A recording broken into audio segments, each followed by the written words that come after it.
pollution, what comes to mind? Maybe fossil fuels or plastic bottles. Those are automatic responses, as we've been taught the importance of recycling and conserving energy since elementary school. But as of 2018, a study conducted by the U.S. Environmental Protection Agency concluded that the average consumer in the United States discards about 81 pounds of clothing annually. This equates to about 11.3 million tons of clothing entering landfills from the U.S. alone. Reducing textile waste is one of the simplest forms of sustainability, and hopefully by the end of this speech you'll be a more conscious consumer. We can reduce those 81.5 pounds per person by being more mindful of where we send our discarded textiles. While thrift stores are good options, a study by the Green America organization concluded that 25% of items donated to thrift stores end up thrown away due to a lack of demand. So for items that are in poor condition, there are other options that would reduce the likelihood of those items entering a landfill. Stained or torn up jeans can be donated to the Blue Jeans Go Green organization, which will provide you with the shipping label and box free of charge to provide all denim textiles.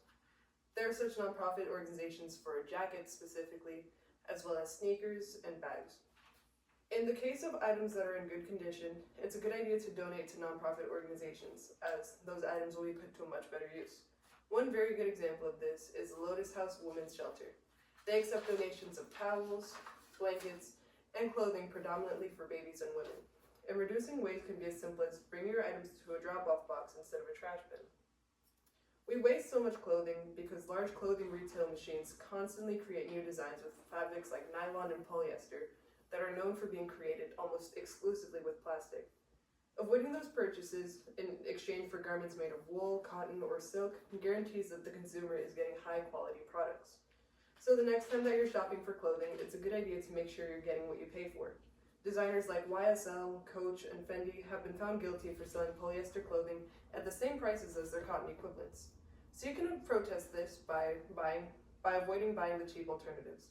It's also very important to mention that currently the average American buys about 50 new articles of clothing per year.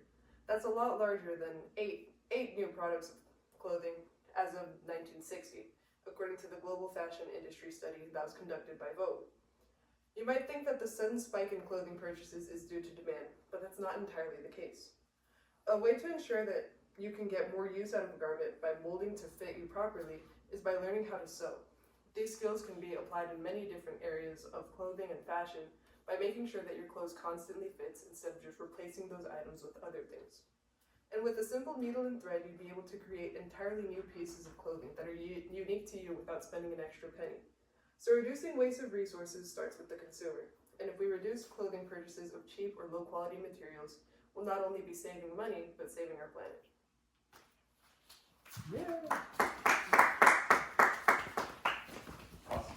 Thank you.